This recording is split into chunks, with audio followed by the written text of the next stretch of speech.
Hey guys, welcome back to another episode of the Sav Social 912 podcast. I'm your host, Missy, and I am honored to have City Alderman Nick Palumbo on with me.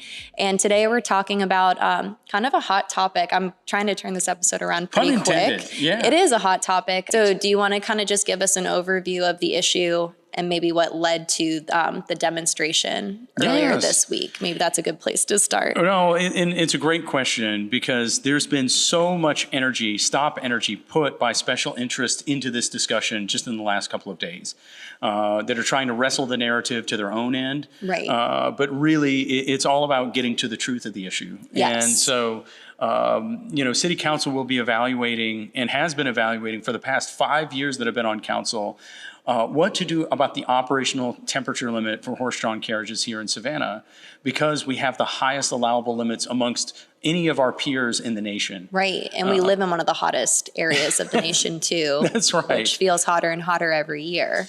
Before we were elected in 2019, there was a tragic crash that happened on St. Julian Street, really that prompted some of these discussions and continued on, but it's been stuck in committees and relitigated, and there was COVID and different things happened that we never got around to it. Until these past couple of weeks where we're issuing heat advisories. Right. For opening homeless shelters and cooling centers. But even though we're issuing heat advisories and shutting down city operations, horse-drawn carriage tours are still allowed to permit operations throughout the city. Right. And so they can operate at up to 110 degrees heat index. Oh my gosh. And so, and we're one of the only cities that allows a draft horse to pull up to 12 people on one carriage. Right. Yeah. I would say with my background in horses, there's a lot of, I can see why this is getting controversial very quickly. Yes. Obviously, the issue is kind of compartmentalized to like the heat and temperature and like safety of the horses. But at the same time, like 110 degrees on the asphalt is... Absolutely. I wouldn't want to be wearing all leather, walking around, pulling carts, doing that. Not. Throw some fur on top of it, and you're working a long shift. And you got to keep in mind, in the realm of animal welfare, we have to speak up for those who can't speak for themselves. Exactly. There's so much information that we're imparting upon them when they can't speak for themselves. Yes. And, I know better and they know better. I just know if it's too hot for us, it's too hot for horses. Yes. And I think that horses have been kind of like a sacred part of our like historical vibe in Savannah. Obviously, they were like working horses back in the day, but now it's kind of more of like a pageantry thing. Like you're coming to visit Savannah, a horse-drawn carriage tour seems very authentic too. That's right. The vibe that we put out with our tourism. And that's an important distinction because it is a creation. It is a creation deliberate to emphasize that vibe. As we know that the carriage trade industries were developed in the 1970s when Savannah was establishing itself as a tourism destination in the 21st century. Yes. So it's not like this practice carried over from, the 1910s and just continued on to the modern age. Yes. I think it's always been just like a nod back to older times. But I think there is kind of the way that Savannah is developing, like we've spoken before, it's kind of like a big town turning into a little city. That's right. And I think that there's a lot of things happening, especially this year, that's making us kind of look at tourism and the tourist experience from a new lens and kind of stepping into the modern world. And it's interesting that this vote is coming up because it really kind of is teetering us into letting go of old traditions possibly, but that's if it was banned completely. So this is, And that's the thing too. I think for many of the advocates, they'd like to move the issue into whether or not this is a ban because that's, it gets more activation and incites panic into the discussion. Yeah, well, it makes us feel like as people who are local to Savannah that we're losing something. We're losing a piece of our history. We're losing a piece of tourism, but really... No, we want to bring ourselves in line with other cities that continue this practice in a safe and humane way so that it can continue. Right. The way that you lead yourself to a ban is by continuing an unregulated, super high temperature that we're shutting down city operations long before 110 degrees heat index, opening up homeless shelters with cooling stations, but we're still permitting this activity. Yes. Many of the operators themselves are self-selecting and pulling their horses off the streets. They're scraping them down. They're washing them down long before they reach 110. Yes. It just takes one bad operator for a national level event and embarrassment to happen to our community. Yes, and I do know there have been events in the past, not to like bring up long old stories, but I do remember that one horse that I think he like spooked or something, where the person operating the carriage like dropped the reins, and they basically were like running through town and like ping ponging on car. Like if these horses and like these companies aren't kind of regulated, the big accidents can happen, and it can be dangerous and expensive for the city too. Absolutely. Absolutely. We're thinking about our image, which that is part of the discussion. What kind of city do we want to be? What kind of image do we want to project? And I don't think that having, threatening animal welfare should be part of that image. Yes. And I know many advocates are going to disagree. The owners who have a profit motive are going to disagree. Right. But let's take a step back there for a second. Just now, as you guys are listening to these numbers being put out, this is more of a generalized estimate and not truly what these companies are earning. But really, there are 3 companies in town, or 3 carriage companies. The main one, their estimated annual income is only capping at like $1.2 million.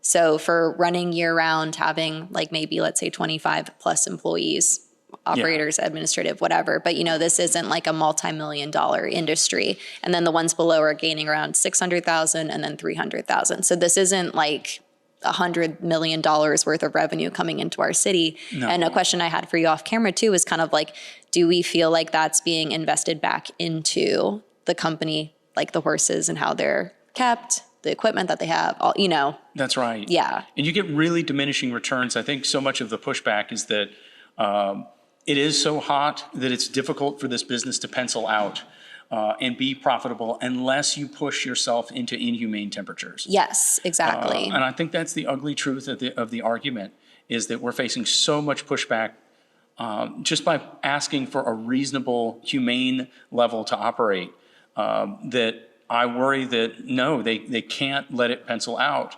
But, our right to profitability ends at the harm of others. Totally. And, we need to do the right thing for our community and speak up for those who can't speak for themselves. Yes. There is so much speculation right now, and experts that we're pulling out of the woodwork. But no matter how you think of it, if it's too hot for us, it's too hot for the horses. Absolutely. And I know that that's at a loss to the people who own the company, but at the same time, I think it's important to, like, I'm very happy you came on the show just to clarify that this is about like the cutoff for, the temperature and not like banning this completely. That's right. Because I think there's like 2 sides to the coin that can clearly be seen. That's right. And you're right. There's so much energy that can be put in by, telling everyone they're taking something away from me. They're taking this away from me. Even if most Savannah residents have not ridden one of these tours before, just the perception of, wait a minute, there's something that was there, they're taking it away. And that invokes so much heat and excitement towards an issue. But I think that once residents find out what it really is all about, they're going to see that it's extremely reasonable. This is the same operational temperature that other cities have moved to. Savannah, Charleston, and St. Augustine are the outliers and maintain the highest operational thresholds, which are really dangerous. But even of those 3, we are the only ones that allow a single draft horse to pull up to 10 people in the carriage, plus, up to 2. I mean, it's got to be exhausting for them. Definitely. I think just overall, you bringing light to this and people understanding that it's like the heat temperature cutoff and not ethically banning this forever, I think will help people understand the issue and make better informed decisions. So let's talk a little bit about, well, I'm sure you don't want to talk about it, but so I invited you on, like I said at the beginning of this show, because I saw a clip of the demonstration happening downtown. Yeah. And I saw the horse carriage owner side, well, he's not an owner, but someone from that side dumping water onto protesters. And then I saw in the caption that it was actually you. So I was like, man, I need to get the whole story here. Yes.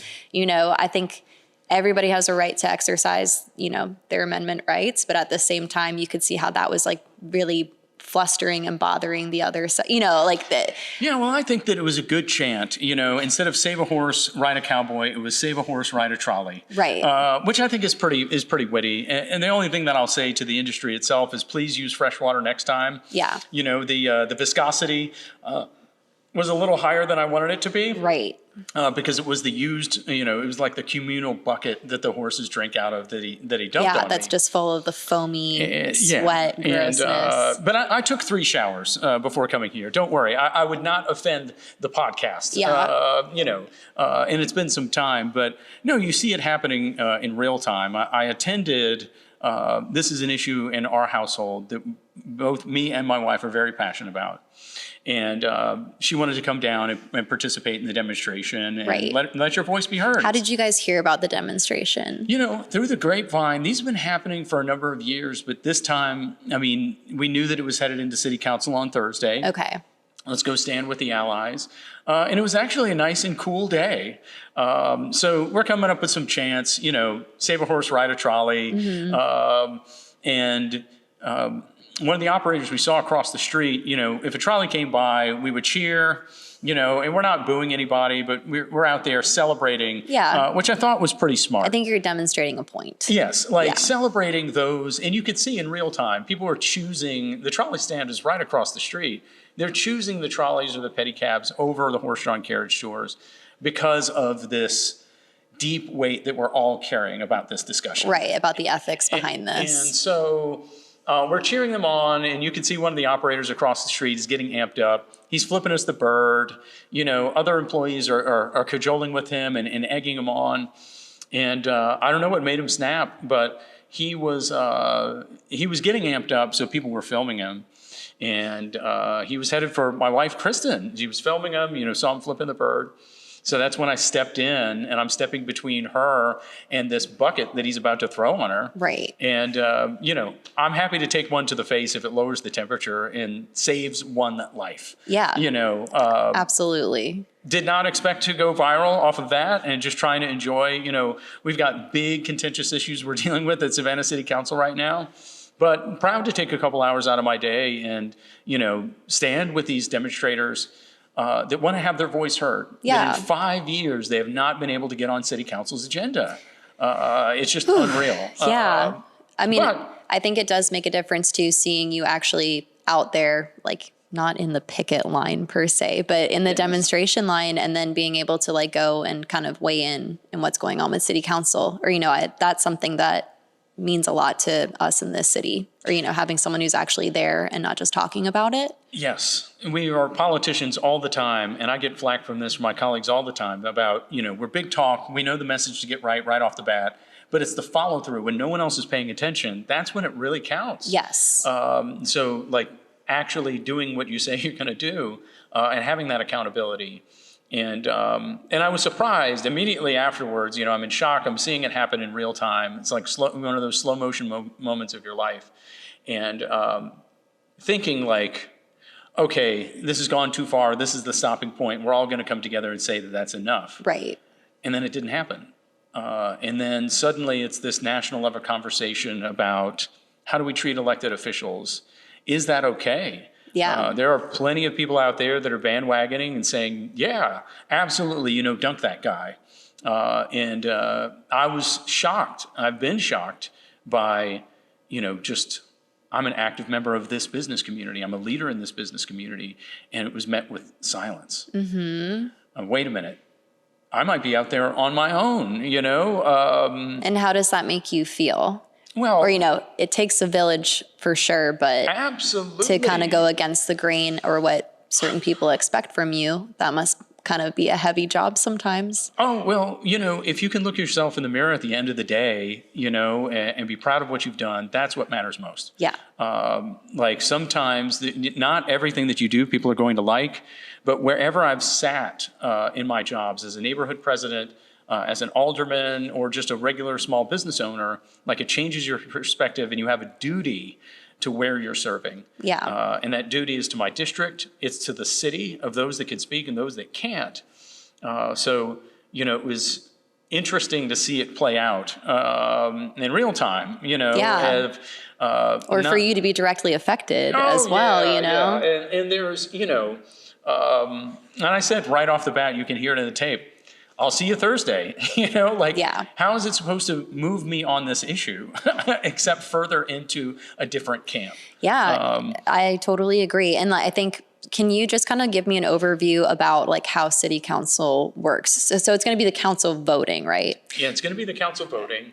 They're going to have a couple of provisions on the table. One is moving to a technique called the wet bulb globe temperature method, which might be the scientifically most accurate, but it is about as confusing as all get out. Right. You would have to be a meteorologist to really understand. And I think my recommendation to the city manager would be, you're going to end up in a situation where every day of the week that ends in Y, you're going to be explaining to constituents what that actually means. Right. Because they're going to know it's hot outside, the horses are still running. Yeah. Why are the horses still running? And they get those questions all the time through the summer. And I still want to continue on my question, but I want to bring up another subject that is 90 degrees as our cutoff threshold, even enough? Or, is that even humane still?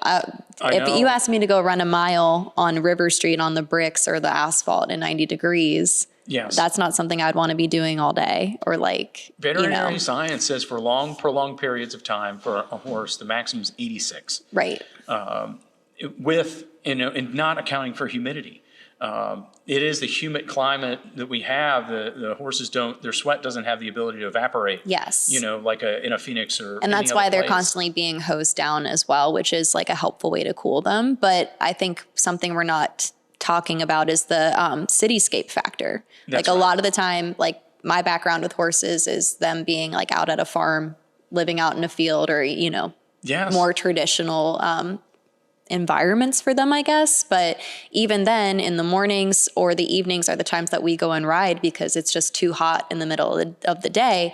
And then we see these horses downtown just operating on the hot asphalt, which probably amplifies the heat. Absolutely. As well. So I don't want to throw a wrench in us negotiating, the heat index here, but it does compound, even where they're doing the measurement to where they're actually taking place and having the activity. Keep in mind that they're pulling a load of people with them, plus the cart, working, those long hours.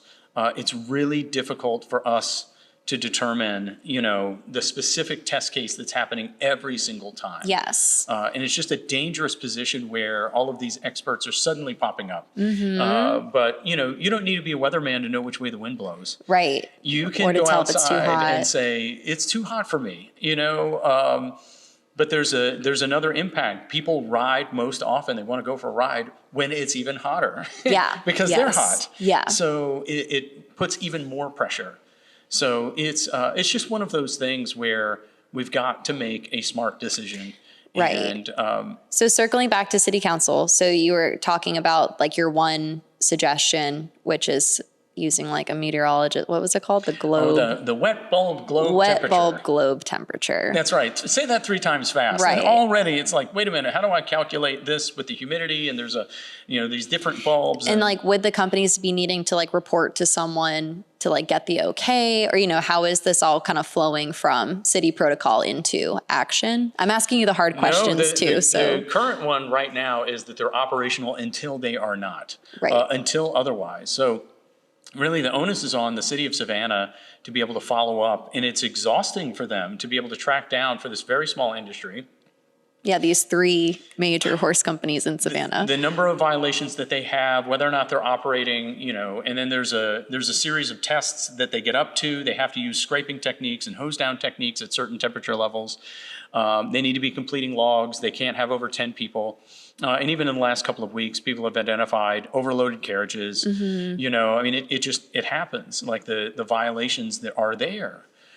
Even though I believe that the operators are well-intentioned, right? They have a duty to push as far as they can. And I will say too, from my background living in Savannah 15 years, I've had friends who, I was on the equestrian team at SCAD, who were on the team with me and got a job at the Carriage company. There are horse people working with the, in this industry and with these businesses too. So hopefully they're able to advocate and weigh in if something is not safe or if something's not. Oh, and I know how passionate they are. I mean, my sister was a horse person. My dad was a horse person. He trained thoroughbred racehorses. Right. I know how passionate they are, and the thought of taking that experience away from them, like they'll do anything. Yeah. Right? I think horses are a sacred thing, and I give you a lot of credit for kind of giving a voice to those who cannot talk. And it's one of those things where you've got to really take a hard look at it and understand that you've got to do something for the common good that's for somebody else that's not going to be able to say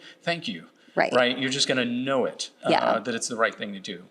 And that takes some courage. They're going to paint me as anti-small business or anti-business or anti-tourism or whatever, but if sticking up for animals makes me a villain, then give me the cape. Right. I will take the handlebar mustache and put some wax on it and twist it and say, sure, I'm the bad guy because I know it's the right thing to do. Of course. And, so, all right, I keep straying us away from my initial question. But so when you go to these city council meetings or, I've been trying to go, but haven't gone. Sorry. So how does this go down? Like, do you guys all vote as a council? Do people from the public get to come and share anything? Or is it like we just listen to the verdict? So there's going to be a hearing. So they'll open it up for public comment, and anybody who wants to speak, good, bad, or the ugly, gets 2 minutes. Is this at the public school building? It is. Okay. It's at 2 Laura Avenue. 2 Laura Avenue. 2 Laura Avenue, 31401. And we're meeting at the public school headquarters while City Hall's under restoration. And everyone that wants to speak gets 2 minutes. And it's open mic session. You could say whatever you need to. And then council will deliberate. We'll hear from the city manager, his recommendation and some background, number of jobs that are impacted, what the different temperature method measurements mean. Yes. And I'm glad that you clarified that this is just about the threshold of the heat index and not banning it completely, because that unpacks a whole other questions of what would happen to the horses if they're not working with these companies, et cetera, et cetera. So I'm glad that that's right. It's not that complicated of an issue. I think it's just creating a boundary that is just safe for everybody. That's right. And it's part of the catalyst that kicked this off. I mean, we've been working on this for years. I was sitting with the city manager at the planning commission one day. This was about 3 or 4 weeks ago. And as he's sitting there, he is issuing a heat advisory shutting down city operations. Mm-hmm. Limiting activities for the police department, fire department outside. And I said, what about the horse-drawn carriages? And he goes, well, they can go up to 110. And I said, you got an outlier here. Right. And you could see them as they're issuing these heat advisories. They're still on State Street. They're still operating because they're permitted to operate. Right. Current ordinance does not stop them from continuing, even though they were opening up emergency shelters, for the homeless to cool down. Right. These can still continue. Can I ask a nitty gritty question? So there's obviously other forms of tourism outside of the trolleys and the horse carriages, but are these heat advisories applicable to that, the pedicab drivers or the people who do slow ride? I know that's voluntary to the people booking the tour and paying to do the pedaling. That's but right. Is there any sort of limit to those sort of So for forms? many of those industries, they can self-select or they could speak up and say, okay, it's too hot. Yeah. This one is specifically, it's an industry that is, specifically regulated by the city of Savannah. Got it. Because it's so special and that we know these are defenseless creatures that cannot speak up for themselves. Right. To put these parameters there. Pedicab operator could say, hey, wait a minute, trolley tour operators got the AC, they can roll down the windows, there's different protocols. I feel the trolleys are the best vehicle for tourism around Savannah too. Or, we've really come a long way with those as well. So, and that's been, back in the 1970s when we kicked it off, they planted those seeds to see what's going to succeed. And since then, there have been innovations. There's the moke cars, the, segways, bicycle tours, so many different options. There's electric vehicles. There's souped up golf carts now that are out there. So there's so many different options that just weren't available before.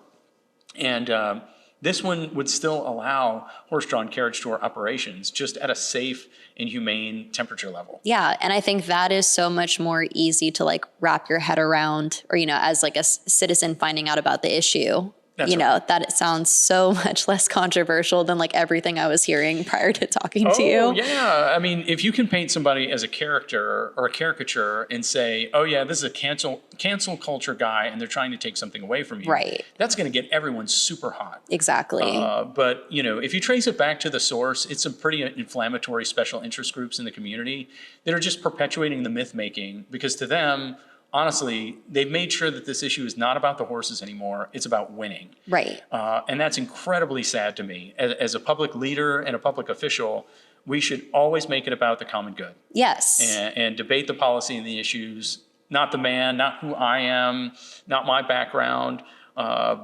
It's sad that it's gone to that point. Yeah, and I think it's losing sight of like serving our community and making Savannah the best possible place it can be for the locals, for the tourists. That's you know, right. And Savannah has so much potential. Like every time I talk to you, I always get so excited because I hear about like new initiatives happening. Like we met about the Tide to Trail, Yes. or Tide to Town, excuse me. Yes, that's right. The Tide to Town initiative, which also I think would be a huge game changer for the horse carriage industries too. Or like Absolutely. tourism is not like getting a facelift, but we're really starting to like become innovative and That's right. reimagining the city and the tourist experience like of the city.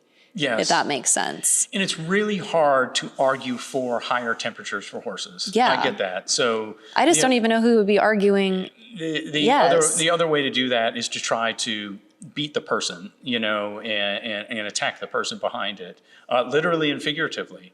So instead of understanding the issue, and this has raised bigger questions now that the video has gone viral, bigger questions about how do we treat elected officials in 2025? What is acceptable in the public discourse? Yeah. I mean, how do you think, like, how has your experience been so far? Because you've been an alderman for like a few years now. Like, do you want to give a personal take on that? I think a couple of years ago, it would have been condemned very quickly. Right.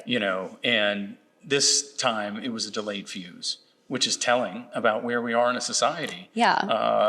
Not that I'm expecting anybody to rush to Nick Palumbo's defense quickly. Like, no, I can take it on the chin just like the best of them. Sure. But Savannah has always been better than that. Yes. And so, we have to restore that dignity to public office, right? And the public discourse that whatever happens in Washington, like that can stay in Washington. Absolutely. It doesn't need to come down home to roost here. I just think the nature of the game is so different down here. But I do know, like living here for 15 years, there has been, abuse of power in the alderman circle. There have been, people who show up like passed out drunk in public places, but still get reelected or, and I think like something I see in you is like you're bringing back that, advocacy and like the ethics and, being a balanced member of our city council. Yeah, and you be careful what you wish for. My tagline the first time I ran was a voice of reason for Savannah City Council, and I did not I did not know that that'd be a self-fulfilling prophecy. Yeah, and we want more reasonable people to run that have good ideas. And then when I'm done and out of good ideas, I'm happy to go home. We need more citizen soldiers that are going to step up to the plate, that care about their community, care about this city. When I left the Foreign Service and moved here from DC to be with Kristen, I love this. I love this place then. I know, I and love the it potential. now. That you want to give back to the place you call your home that adopted you. And I think too, things that you guys are working towards, like we're seeing the effects of that like pretty quickly too. It's not like we make a policy and like 4 or 5 years later, we get to see some of that surface pretty quickly. We need to go so much faster. The challenges that we're facing are profound. Housing, transportation, so much more. It requires bold leadership to be able to get us out of the trap. Yes. And sometimes that's not easy to be that person. No. Or, I give you a lot of credit for at least like sticking to like what you initially said, being the voice of reason and, trying to play it straight as best you can. That's it. And, just staying the course, not getting distracted, not getting pulled down into petty squabbles with your colleagues, and keeping it on the policies. And I've always loved, even when I was a neighborhood president, I loved working on policies. Mm-hmm. And we had a situation on 48th Street where they were going to have a 1920s bungalow. It was going to be torn down in this historic neighborhood. We had no protection. So We ended up advocating and saving the home. But then it was so important to me to keep going. Yes. And that's how we created the Conservation District. Right. And help write this thing with neighbors to stand together and say, well, let's just try to prevent this from happening in the future. And I've always liked those things, like the bigger transformative changes. But I'm eager to see the next generation come up. Yes. That if I can do anything, I can show you, you can be an ordinary guy, and still do the damn thing. And Yes. I hope that people that are listening out there, if you get the bug, if you get the civic bug, now is the time to think about running. Absolutely. All across the board. County Commission, Board of Elections, City Council, whatever it may be, there are so many layers to the government cake. And do you have any advice on like if someone wanted to get involved, where to start? Or, do you just sign up to run? Please, you can call me personally, and I will, win, lose, or draw, I'm happy to share about the experience, because it was a do-it-yourself venture. It Right. was friends and family that came together and said, you're not one of the powers that be, but we think that you can do this and you'll have a shot. And I've been able to maintain that for 5 years, doing it our own way. And yeah, your friends are going to think you're crazy when you set a limit on the amount of money that you raise for your campaign cycle. Yeah. They're going to think you're nuts when you give away all of your PAC contributions to charity. But I think that's a statement, and I'm glad that somebody is making it, because it's what our city needs. I think Yes. we're also living in a time where everybody has access to social media. Everybody is able to do their own research. They're able to talk to members of the community. We've never been so connected. Yes. That I think that we can see the cracks in the foundation sometimes, or, spread awareness that we didn't have the power to before. Absolutely. And that's been the gift of social media, is that every member of council can have that voice. And it's a blessing and a curse. Sometimes the meeting ends and it continues online. Yes. But it's also a great way and a great tool to spread awareness. And that's been my mission from the beginning, is get more people engaged, Yeah. open up our government. The first thing that I did on city council was help launch a 311 application, which is a really boring thing to do as your first initiative. But it was to City Hall was a place where if you wanted to get something done, you had to know a guy or a gal. And I don't believe in that. Let's put the power of the city at anyone's fingertips. Right. And so it's the same service request system that I use when I spot a pothole or a sidewalk, and put that in the palm of everybody's hands. Got it. To I might have to democratize have that. you back on just to talk through Yeah, that come and all, on. because I think people see the problems and don't know where to apply that to. So that's very helpful to know as well. But getting that groundswell of information and data from the community to get their input, because we want to make people happy, and happy to live here in Savannah. And there's a great book by Charles Montgomery called Happy City. And the working thought that he had was, we've designed cities for speed, for efficiency, for profitability. When did we lose our way that we can build things to make people happy? Right. A successful transportation system that you enjoy and connect with Mother Nature. And Yeah. if there's any city that can be that utopia on the hill, like Oglethorpe wanted it to be, it can be Savannah. Oh my gosh, you couldn't have said it better. That literally, I think, is the heartbeat of what a lot of people live here for, Yes. wanting that. So before I wrap this up and bring it to a close, are there any other issues that you guys are discussing on Thursday that you'd like to highlight?